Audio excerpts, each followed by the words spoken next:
Fostering such a bubble. It's nice to have your friends and family on the outside, but it's also invaluable to have your people, to have that one person that I know gets me, understands me, knows my journey, knows my kids. If we're in a bit of a rut, 10 minutes with the other person and we're back out of it. Yeah. So we put each other around the Yeah. roller coaster. Up and down we go. We met during support groups, didn't we? And then from that, I think we just gelled more and more together. I think most people are a bit bewildered by us. We don't take life too seriously, do we? I think for us too, we can just be completely ourselves. Yeah. Before fostering, I went to college and I've got sort of like the qualifications in childcare. As I got married and had my own children, I set up my own business running Music Makers and Messy Makers. I'd wanted to foster from a very young age. I've always been attracted to children that have got sort of special needs or autism and things like that. When I was being assessed, I was very concerned about my health side. But to be fair, that was really positive. I was able to show them that even with my disability as a single carer, what you can bring to the table. Yeah.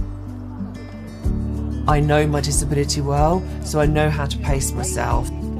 Also with my faith, I was a little bit concerned.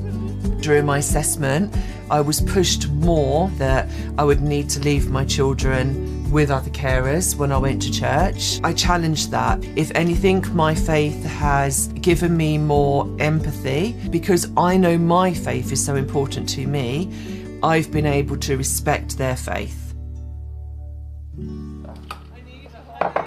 Before I was fostering, I was out with my friends all the time, working in leisure centres and progressing through there. Met my partner and we had our own little girl.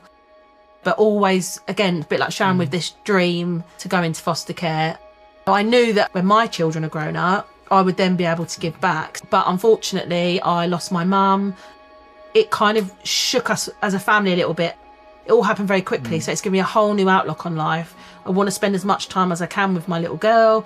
So what can I do? And then it was actually my other half that was like, what about fostering?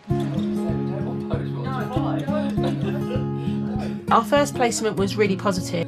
Once you kind of get, you're like, oh, okay, this is normal because I'm still doing what I used to do, you know, with my child, and we've just got an extra one now. Our second one came along. 10 years later, he's still with us. We don't see him as a looked after child. You know, to us, he's not, he's our boy.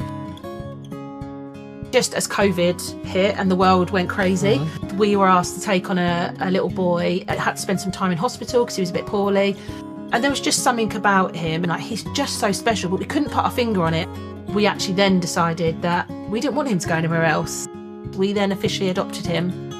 For me, it's about looking at each individual case and what does that child need to thrive and have the best life possible.